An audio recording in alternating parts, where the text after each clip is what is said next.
Sabi ko na nga ba tutulungan niya lang ako dito. Excuse me. Tingnan mo yun, Mama.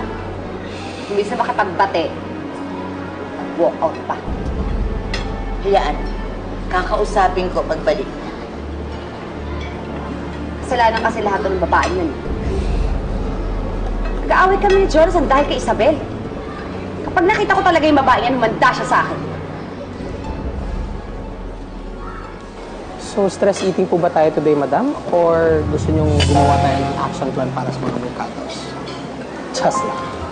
Mocha, si Scarlett lang naman ang kalaban ko. Hindi naman buong pamilya niya. Saka ayokong may nadadamay na ibang tao. Lalong-lalo na si Catherine. O, kaso parang hanggang DNA na yung sagad yung pagbe-brainwash ni Scarlett kay Juquette. Baka kaya ganyan yung galit niya sa inyo, no? Oo nga eh. Hindi ko nga alam kung kailan kami magkakasundo ulit. Catherine?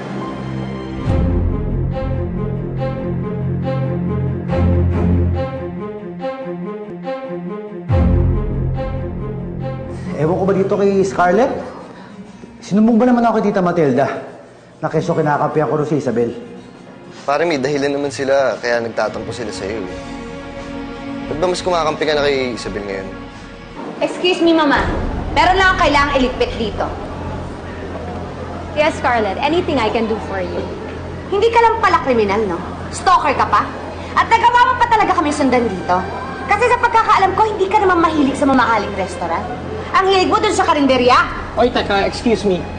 But you don't have the right to insult Madam Isa like that. Hindi kita kausap kaya umalis ka sa harapan ko, ha? Basta kakainsulto yung pagmumukha mo. Desperada ka na ba talaga, Scarlett? Na dinadala mo yung ugali mong pagkabakulaw dito? Sino mas desperada sa atin? Sinisiraan mo ako sa anak ko? Gumagawa ka ng kwento! Pinalalabas mo, mamamatay tao ako. Eh, ikaw tong kriminal! Sinasabi ko lang naman yung totoo. Liar! Hindi kriminal ang mami ko! Hey, show some respect. Baka nakakalimutan mo mas nakakatanda ata ang kausap mo. Mana ka nga ng ina mo. Tumahimik ka! Stop. Mocha, we're better. Punta na lang tayo sa ibang restaurant kung saan yung mga tao may breeding. Breeding ba gusto mo? Ha? Breeding? Ay, Mami! Isabel! Mami! Isabel! Tama na! Scarlett! Scarlett! Siguro naniniwala pa rin kasi ako na mabuting tao si Isabel.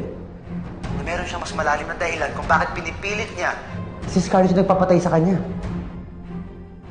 Jonas! Pare, sige na. Mukhang hinahanap ako sa labas eh. Sige, pare. Andiyan pa kaya namin, Scarlett! Tama na! Tama na lang! Scarlett! Huli na! Tama na! Scarlett! Bitaw ko yung pakialam! Meron pa tuloy. Mami! Ano? Scarlett! Ano? Dito ako tapos sa babae niyan, ha? Pwede ba? Minaw ka nga! Pinagtatanggol mo na naman si Isabel? Ma'am Matilda, pasensya na po kayo. Hindi ko po alam nandito kayo. Aalis na lang po kami ng kasama ko para hindi po kami makagulo dito. Isabel, wag mo na lang kami uling guluhin. Lalong-lalo na si Catherine.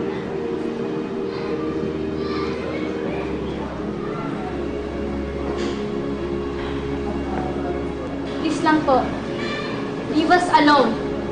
Huwag niyo na po kami guluhin. Let's go, madam. How barbaric these people are.